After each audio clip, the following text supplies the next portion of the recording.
First ఒక offence జరిగింది ఎక్కడో చాలా దూరంలో జరిగింది. ఎవరైతే వాళ్ళ ఇంటికి వచ్చారో ఆ ఇంటికి వచ్చిన తర్వాత ఇమ్మీడియట్‌గా కంప్లెయింట్ ఇచ్చి ఆ లోకల్ పోలీస్ స్టేషన్‌లో ఇచ్చినప్పుడు పోలీసు వాళ్ళు రియాక్ట్ అయ్యి ఖచ్చితంగా ఎఫ్ఐఆర్ చేసి ఆ అఫెన్స్ సంబంధించి చేసిన తర్వాత వాళ్ళు ఇమ్మీడియట్‌లీ ఎక్కడైతే అఫెన్స్ జరిగిందో అక్కడ పోలీస్ వాళ్ళని అలర్ట్ చేయడం జరుగుతుంది. అదేవిధంగా బాధితురాలకు మెడికల్ ఎవిడెన్స్‌కి సంబంధించి గానీ ఇంకా అదర్ థింగ్స్ ఏవి ఇన్వెస్టిగేషన్‌లో ఉంటున్నాయో వాళ్ళు అలర్ట్ కావడం జరుగుతా ఉంది. ఖచ్చితంగా మళ్ళీ ఇన్వెస్టిగేషన్ ప్రాసెస్ అంతా ఎక్కడైతే అఫెన్స్ జరిగిందో అక్కడే చేశారు.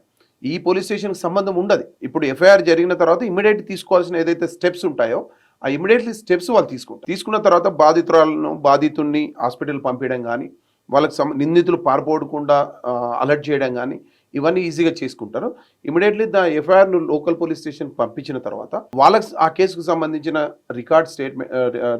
స్టేట్మెంట్ ఆఫ్ రికార్డ్ ఎవరైతే విట్నెస్‌ను స్టేట్మెంట్ రికార్డ్ చేయడం గానీ, ఎవిడెన్స్ కలెక్ట్ చేయడం గానీ అవన్నీ